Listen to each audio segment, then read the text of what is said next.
Hello, beautiful. I am so glad that you're here to discuss episode 14. Let's start with a quick update on Tigerlily and this balding idiot. If I have to cover up, so does he. Yeah, I laid down the law. I am a boss brat, so I brought all these bathing suits for him to choose from, starting with this tiger one because I'm Tigerlily. No, it's so cute. This is cute. Yeah. Oh my gosh, Adnan. I can't believe that you like this bathing suit that I packed just to show you. Clearly, you don't know what a cute bathing suit is. What about tan lines? Am I gonna, what? What universe even is this? You think it's okay for me to have tan lines? Tan lines are for the pores. Lily comes out in a black dress-looking bathing suit. She's quite unhappy, but she's sick of arguing about it, and so is Adnan. He tells us it is not appropriate, but he's not gonna push her on it.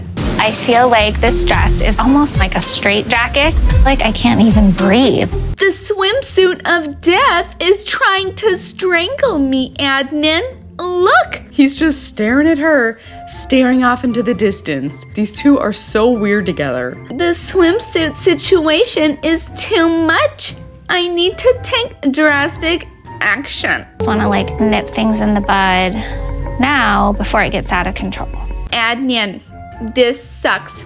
I wanna wear what I want. I know, baby, it's so hard for you. But I told you, when you get married with me, nothing is safe. But when you said my life would change, I thought that you meant you were gonna be so romantic. My life was gonna be flipped upside down. It's not my problem. I'm Russian now. Tell me your secret. Then you can wear bikini. You don't have a choice. So, is it gonna get worse than this? Like, if I accept this, are you gonna come back later and say that there's more? Actually, that bathing suit sucks too. I just didn't want to make you more mad. He can't be the one to compromise in this situation. I have to. You guys, I worked so hard to make sure that I wasn't gonna be in another controlling relationship. That's why I married a Muslim. This is nuts. Moving on. We're with Loren and Faith. I feel like going to Leyte really made Faith change her opinion of all the things that I've said and done. Oh, it sure did. My hope for Faith sort of shriveled up in this episode. This man announced he is homeless. He announced he has nothing to his name. Announced he was cheating. Told her he doesn't want to take her to America. Said his mom doesn't want him in a homosexual relationship. And he has gonorrhea. But somehow, Faith magically likes him more than ever. I don't care about the Philippines. You must care about I know I care about the Philippines. I am so disappointed that she took him back. It cuts to Faith telling us, I couldn't imagine forgiving Loren for everything that he's done, but I did, and I'm gonna let my guard down because I wanna hook up with him too. And what great timing, because Loren was just cleared of his gonorrhea. I was like, oh, you're clear. Let's get it on. No. Loren's like, what do you want to do? We can do anything. She says she wants to go out drinking with her friends tonight, and of course he agrees because he's desperate. But I do feel the pressure because we only have a few more days and we haven't even kissed. They go to a drag club. She introduces everyone to Loren as her boyfriend, and they mention how happy Faith looks, but they're still skeptical because he's already cheated on her. Then everyone starts chanting for Faith to get on stage, and clearly this is not her first rodeo. Loren is so excited to see Faith dancing across the stage. She's really having a good time because she comes back to the table and starts making out with Loren. Tonight might be the night that me and Faith are physical, and it might take a relationship to the next level. He's telling everyone that he could work at this show, then quickly switches up his story to say that he doesn't want to work in a drag show because he needs a job that pays better. We know that you had gonorrhea. That's so cool, huh? They tell Loren that Faith was broken. She was sobbing because he had cheated on her. Dude, I thought she knew the whole time. It was just a silly misunderstanding. But you were in a relationship with her. But it was an online relationship. Pfft, everyone knows that that means you can do whatever you want. Oh my gosh. And then they ask him how many women he has slept with, and he is very, very proud of his numbers. I think he wants to be the next Sarper. 5? Is that real for 5? No, 7. This girl said exactly what all of us were thinking, and that's that Loren looks very proud of himself. He's proud that he slept with all these people. At this point, none of her friends like him. Even this dude who was at one point standing up for Loren, making excuses for him, he's now giving Loren the side eye. Really, Faith, I really do love you. And I'm not going to cheat on you. That'd be just crazy. Gosh, he's so desperate to secure his residence. It's disgusting. Loren hops up to go to the bathroom and they immediately tell her they don't trust him. He's crazy. They barely know each other. How could he want to get married already? Mayabang na ang dami-daming sinasabi. It's crazy that they were able to pick up on all of that despite the language barrier. And they are scared for her, like genuinely worried for her future. Faith tells us that she's frustrated her friends are giving her such a hard time because they're really in a good place right now. So she tells them that her and Loren are done for the night. They're going to go home. 10 minutes later, Faith's friends run outside to grab Faith. They pull her aside and tell her that while her and Loren were waiting for a car, he stepped out of her sightline and began flirting with the stranger, making kissy faces. Ilan taong tayo magkakaibigan? Niloloko ba kita? Pasensya, ayoko siya para sa'yo. Faith is crushed. I think I also would be like, are you kidding me right now? We're finally over all of this drama. You've told me all your secrets. We're having a good night. And then this happens. She tells her friends that she does believe them. And as soon as they get in the car, she tells them what they saw. I give them attention because that's their job. Everyone's supposed to do it. Everyone flirts with each other. Pfft, it's a drag show. It's a free-for-all, Faith. You're telling me you've never been to a drag show orgy? How else are you gonna get gonorrhea? I don't know why Faith is getting so bent out of shape about me flirting with the drag queens at a drag show. It's like everyone is competing for the dumbest cast member this season.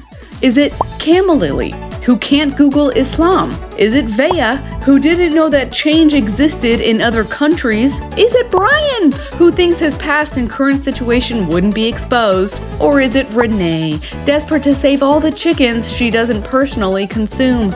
If she's not willing to hear me out, I'm afraid that any future with me and Faith, it could be over. I'm only here for a few days and we still haven't hoochied. Moving on. We're with Niles and Faith, who have just returned to their hotel after an explosive fight in the car. Niles is beside himself because today him and Matilda were scolded by Mr. Ark and also told him he has to get married on this trip. I should have been attacked. So I guess I just pointed that somewhere else. Niles apologizes to Matilda for blaming her. He tells her how much he appreciates her family bending the rules to accommodate him and that he does want to marry her on this trip. I would like to get married to you right after the knocking ceremony.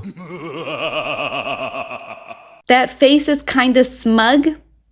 I don't know. Guys, what do you think? He asks her, since they're getting married, can they nix the big guest list? And she says yes. But we have 2 days planning our wedding. I have to get my hair done. I need to get another dress. You need to get your clothes. I gotta tell everyone. We have so much to do. Then it cuts to Niles in an interview with some creepy music playing. Production asks, hey Niles, do you think you agreed to get married because Mr. Ark was pressuring you? I don't think Mr. Ark pressured me. If he had pressured me, I would have just said, no, I'm not doing it.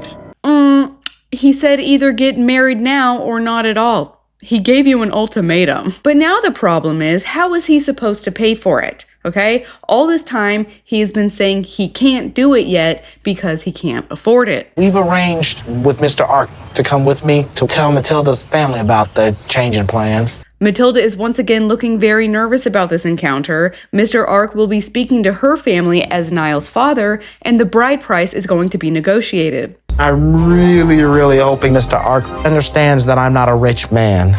Matilda reintroduces everyone to one another, and Mr. Ark informs the mother that they want to get married on the same day as the knocking. She looks very excited to hear this, but says she's not prepared because none of the family have been notified yet. Mom immediately calls up her brother because her brother will be standing in for Matilda's father since her father has passed away.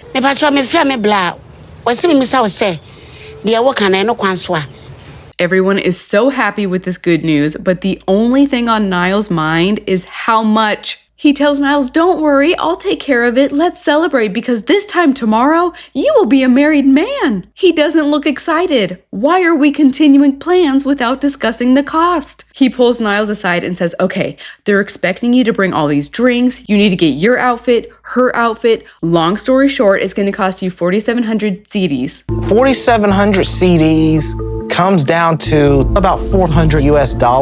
Niles is not happy. He was thinking that Mr. Ark would negotiate a lower price. The truth is, I haven't exactly told Matilda the full story on my financial situation. Oh my gosh, if this show taught me anything, it's don't keep secrets. They're like, hurry up, Niles, we need the money right now. And he goes, oh, okay, I just have to run to the bank really fast. So him and Matilda walk down to the bank. I may not have enough money in my account to cover it all, so I'm kind of panicking here. Matilda is waiting outside the bank, and Niles returns to her with everything that was left in his account. $100. It's like, even my dress is not up to this. Oh, he's just standing there stammering away, can't think of a single thing to say. So she asks him, when are you gonna have the rest of the money? I lost my job. You guys, my jaw was on the floor. The audience didn't even know that. They kept showing him going into the office, talking with his coworkers. Now he tells us that the day before he left for his trip, they sent him a letter saying, yeah, it's not really working out. It's so frustrating to be with a man who can't tell the truth. She says if everyone had known of the situation, they would have negotiated a lower bride price. If she is scamming him, he's making it very difficult. She tells us that since Niles has already agreed to the price, it's done. They can't go back. If they can't come up with the money, her family is going to tell him, you will never be able to marry her. I will see what Mr. Ark is willing to do to help me cover the rest of the expenses for this wedding. Mr. Ark is going to rip him a new one. But sadly, that is where we left off. So we are moving on to Magda and this dude with the shortest neck ever, okay? Big Ed didn't have a neck. This guy has a neck. It's just the shortest neck. His jaw sits like below the top of his shoulders. When I look at him, I feel like so much tension in my shoulders and my upper back. I'm constantly readjusting. Like, you know when you hear someone who has a cough stuck in their throat and you just can't help it, you're like, like you feel, that's what I'm doing when I watch him. How are you feeling? Are you still mad at me? She does not look very happy, Joe. I'm no body language expert, but she tells him she just needs some time. And he's like, well, how much time? If I had a stopwatch right now, like how long would it need to go for? You know, I was hoping that we would just have a normal, civilized conversation about this. Okay, first of all, why does he have the shiftiest eyes I have ever seen? He's like a used car salesman, but a bad one. Second of all, how was the conversation not civil? She wasn't yelling at you. She's hurt, you idiot. I booked a salt mine trip for us today. Can you give me like 15 minutes?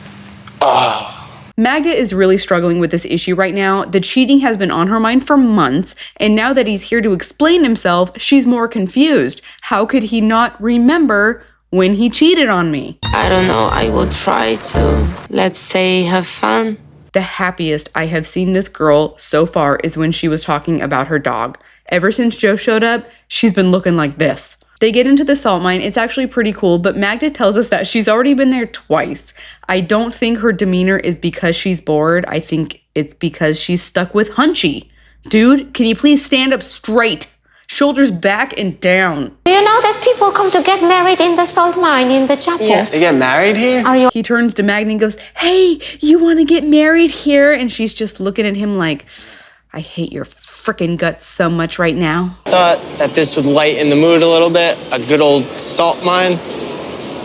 I think the problem here is that he hasn't empathized with her. She's really hurt. And instead of him being hurt for hurting her and being sad with her, he's just trying to laugh it off, and it's hurting her feelings even more. I should do relationship dating advice. Send me your problems. I'll tell you how dumb you are. He finally apologizes for the night before, and it instantly looks like she's ready to start crying. She reminds him that it's been on her mind nonstop, and she's scared to death that he's gonna hurt her again. Don't want you to ever feel like that. Like I want to be with you and only you. I don't care about anyone else. She says the most painful thing about all of this is that he can't remember when he did it. And he's just smiling. Why is he smiling? You're the only person I'm with. I know, but I'm talking about the past.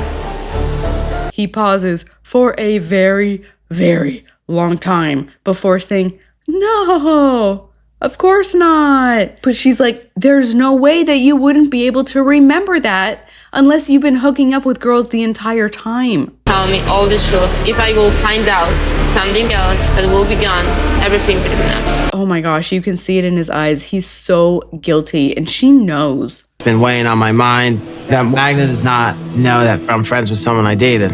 Huh? I thought it was gonna be way worse than that. But he's right. She's gonna be super upset about this because I think she said her last relationship, her boyfriend cheated on her with his ex-girlfriend.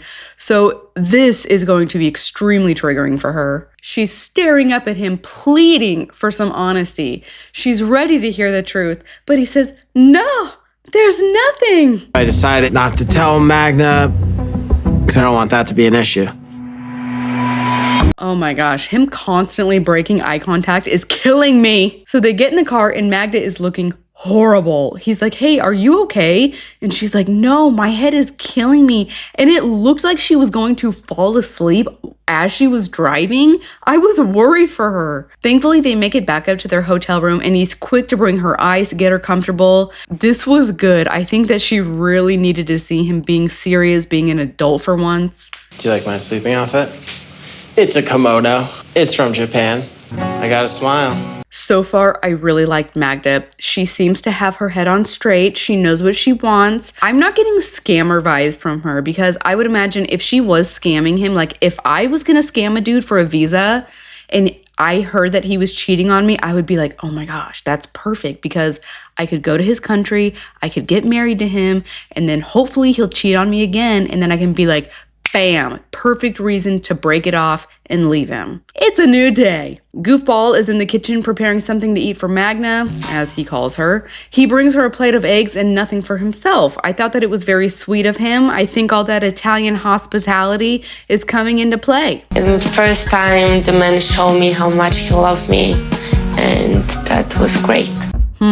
This kind of made me think of that movie. Was it Hitch or was it Failure to Launch? I can't remember. Both of them are like dating experts or whatever. One of them says to like really seal the bond or make them grow really close really fast, you need to like support or walk through that person while they're going through something traumatizing. And I feel like this is what happened with her because it was her first time ever having like a real migraine. I'm actually very excited to meet Magda's friends. More importantly, I'm going to meet the dog. Oh, I would love it so much if the dog just instantly started growling at him. So besides this being a group date for everyone to meet Joe, they also have to return Magda's dog to her. Magda did say if I cheat, dog can eliminate my penis. Yes. The friends seem excited to meet Joey. They're having an upbeat conversation about their time spent so far. Then one of her friends asks, do you want to live in the US? As if she doesn't already know the answer to that. Do you want to live in the US? Of course. It's like your dream. Uh-oh. Yes. It's her dream to live in the United States? She says she loves the US and wants to be there. Joey makes it known that the idea of getting married in such a short amount of time is difficult for him, but Magda seems to think that by the end of a few weeks, they will know for sure if they want to get married or not. I want to building family with you, have kids, so we have to start soon. Joey is a little bit scared. They just had a big fight. She hasn't been happy 90% of the time so far, and the idea that she is using him is still in the back of his mind. Blondie asks if a couple weeks is going to be enough time for him to know if he wants to get married, and he's like, no. I don't know. It's just... Wrong answer. What do you mean? You're supposed to be excited, screaming from the rooftops how badly you want to marry me. The friends tell Joe that her boyfriend in Germany broke her heart really bad and they don't want to see her go through that again. And he's like, Really? Well, I didn't know that she lived in Germany. Is there anything else that I need to know? I'm like, why are you so freaked out that she was living in a different place at one point? She tells Joe that she moved to Germany for 1.5 years to be with him, and he's looking at her like, oh, really, you little harlot? I'm not sure what the problem is. Like, have you told her about your ex-girlfriends? It makes me a little weary that it's a little bit of a pattern for her. Okay, that's a good point that he made, and I don't know why I didn't think of that, because even her friends have said it before, that she moves really fast. She falls really hard right off the bat. So he's realizing that this could be a red flag, and as much as I don't like Joe, I think he's right. It's pretty reckless and a little impulsive. So that's definitely a concern. Moving on. Real quick, we're with Vanya. I'm going to skip most of it because I don't care. She's out to grab some hot chocolate when a man approaches her and they strike up a great conversation. They're both from Switzerland. She tells him she was dumped the day she arrived, and he's making her smile and laugh. To be honest, I'm in a relationship. But it's cool. We have an open relationship. If you want, we can get together and hang out. She politely declines his offer, but this gives her a glimmer of hope because this reminded her that she's an attractive woman. Obviously, there are still men out there who are going to be interested in her, so she's going to make the most of the rest of her trip. I might as well stay and take a little peek and see what's on the apps. And that is going to be it for this one, you lovelies. I am so behind. I haven't even started watching The Last Resort yet, and I'm super excited. I loved the first season that came out, so I want to get started on that, and hopefully I'll have it up for you guys in a couple of days. I love you guys so much. Thank you so much for your support and encouragement, and I will see you in the next one. Bye!